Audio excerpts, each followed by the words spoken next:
मित्रांनो नमस्कार।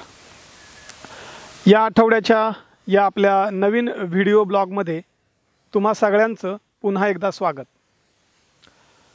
दर आठवड्याला एक वेगळी थीम, वेगळी संकल्पना घेऊन ती संकल्पना आणि आपलं यश या दोघांमध्ये असणारा संबंध जोडायचा, तो प्रस्थापित करायचा आणि त्यातून आपल्या यशाला दिशा मिळवण्याचा आपण प्रयत्न करतोय। अशीच एक थीम आपण या व्हिडिओ ब्लॉगमध्ये विचारात घेतोय। आपल्याला यश मिळवायचं म्हटलं तर ध्येय नक्की करावं लागतं। आता जेव्हा आपण ध्येय म्हणतो तेव्हा आधी लोकांनी ज्याच्यामध्ये यश मिळवलेलं आहे असं एखादं ध्येय ठरवता येतं। काही वेळेला काही लोक सरधोपट मार्ग सोडून नवीन मार्ग असेल त्याच्यावर जाऊन नवं यश मिळवायचा देखील प्रयत्न करतात। पण ही मळलेली वाट जेव्हा सोडायची वेळ येते तेव्हा सुरुवातीला त्या नव्या खेळाडूवर किंवा जो नवा भिडू आहे त्याच्यावर फार कमी लोकांचा विश्वास असतो। आणि जेव्हा फार कमी लोकांचा विश्वास असतो अशा वेळेला हा जो खेळाडू आहे त्याला आपल्या यशापर्यंत पोहोचताना स्वतःच्या आतमधल्या विश्वासावरच जास्त अवलंबून राहावं लागतं। आणि अशा वेळेला आजूबाजूनी प्रचंड गदारोळ चालू असतो, आजूबाजूला प्रचंड विरोधही चालू असतो। आपण नेमकं त्यावेळी काय करतो यावर आपण जी वाट ठरवलेली आहे तिच्या शेवटाला पोहोचणार अथवा नाही हे नक्की होतं। एक असं मोठंसं शेत आहे आणि त्या शेतामध्ये बरीचशी शेती, झाडं झुडपं आहेत। त्याच शेतामध्ये बाजूला एक पाण्याचा पाट आहे आणि या पाण्याच्या पाटाच्या पाण्यामुळं एक छोटंसं डबकं तयार झालं आहे। हे जे डबकं आहे या डबक्यामध्ये बेडकांची एक वस्ती आहे। ती बेडकांची वस्ती आजूबाजूला असणारे किडे खाणे किंवा आजूबाजूला जे काही अन्न मिळेल ते खाणे याच्यामध्ये मग्न आहे। साहजिकच आपल्याला निर्वाहासाठी जे मिळतंय त्याच्यामुळं ही सगळी जी बेडकांची कॉलनी आहे ती प्रचंड खुश आहे। नेहमीप्रमाणे आजूबाजूला उड्या मारणे, किडे खाऊन घेणे, मग मस्त मजेत राहणे असा या सगळ्या बेडकांचा जीवनक्रम चालू आहे। अशा या बेडकांच्या कॉलनीमध्ये एके दिवशी काही तरुण बेडूक एकत्र आले।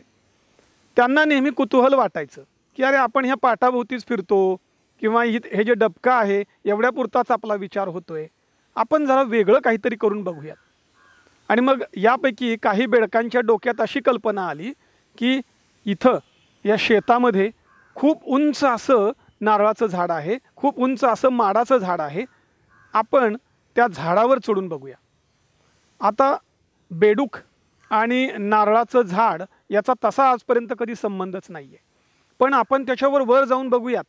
कदाचित वर गेलो तर आजपर्यंत जे आपण कधी पाहिलं नाही ते बघायला मिळेल, म्हणजेच आपण एक वेगळं यश मिळवू शकू असं त्या बेडकांना वाटलं। आता ही चर्चा सगळ्या कॉलनीमध्ये पसरायला लागली।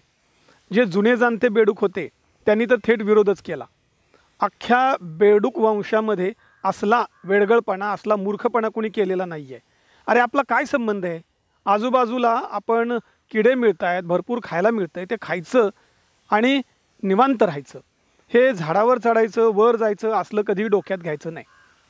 काही पालक बेडूक होते त्यांनी आपल्या तरुण मुलांना मुलींना चक्क दम दिला, हे बघ त्या भानगडीत पडायचं नाही आणि ती जी बाकीची मुलं आहेत ना ती फार वात्रट आहेत, त्यांच्या नादाला लागायचं नाही, उद्यापासून त्यांच्याबरोबर तू दिसता कामा नये। आणि मग हे असं बरंच काही चालू राहिलं होतं। त्या सगळ्या गोंधळामध्ये येत्या रविवारी जेव्हा सगळीकडे सामसूम असेल तेव्हा आपण भल्या सकाळी त्या झाडावर चढायचं असं या बेडकांनी ठरवलं। त्या रविवारी मग काही तरुण बेडूक त्या झाडाच्या पायथ्याला बुंध्याला गोळा झाले। बाकी अख्खी कॉलनी देखील गोळा झालेलीच होती। त्यावेळी सुद्धा काही वृद्ध बेडूक, प्रौढ बेडूक त्या तरुण बेडकांना सांगत होते असं काही करू नका, तुम्ही या झाडावर चढायचा प्रयत्न करू नका। अरे वर गेलात, वरून पडलात तर थेट कपाळ मोक्ष आणि म्हणजेच मरण, तेव्हा असं काही करू नका। पण याच्याकडे काही कुणाचं लक्ष नव्हतं। 4-2 बेडकांनी आपल्या आईवडिलांचं ऐकलं देखील, त्यामुळे ते बाजूला झाले। आता एक 10-12 बेडूक चढाई करण्यासाठी तयार होते आणि मग या सगळ्या आवाजामध्ये गोंधळामध्ये त्यांनी चढायला सुरुवात केली. आता बेडकाला नारळाच्या झाडावर चढण्याचा सराव काय असणार आहे, पण तरीसुद्धा ते प्रयत्न करत होते. आणि हे सगळं चालू असताना काही 2-4 फुटामध्येच 2-3 बेडूक खाली पडले.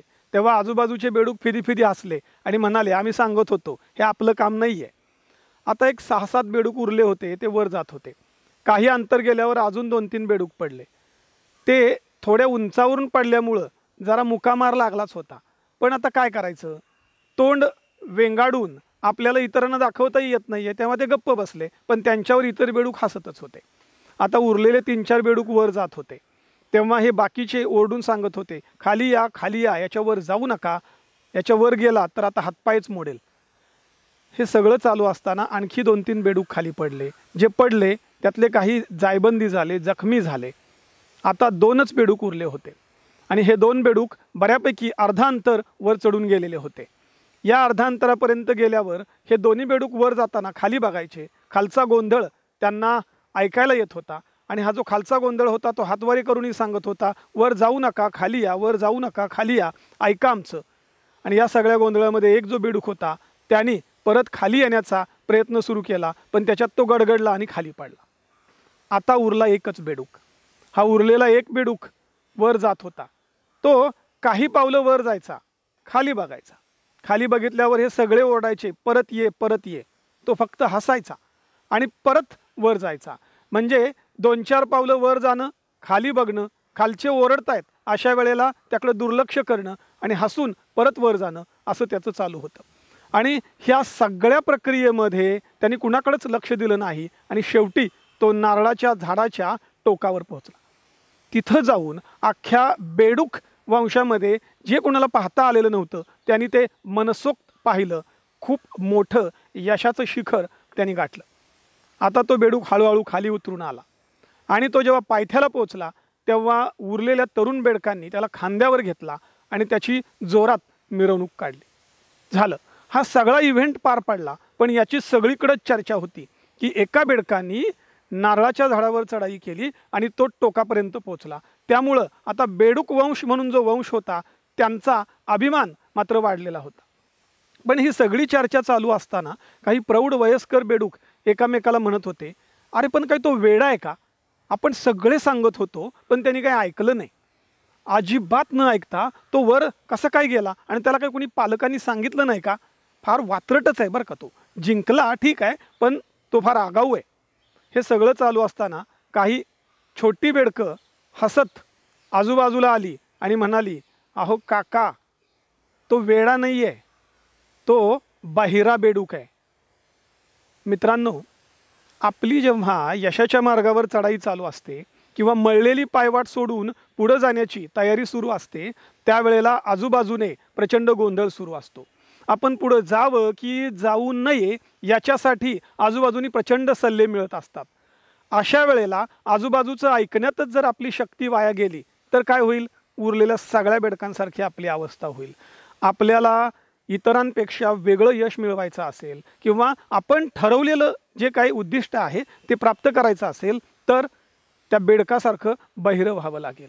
म्हणजे आत्तापासून आपलं उद्दिष्ट गाठताना आपल्याला कळायला हवं की बाजूचं ऐकायचं किंवा नाही, आणि जर कानावर पडलंच तर काय करायचं, चक्क बहिरं व्हायचं.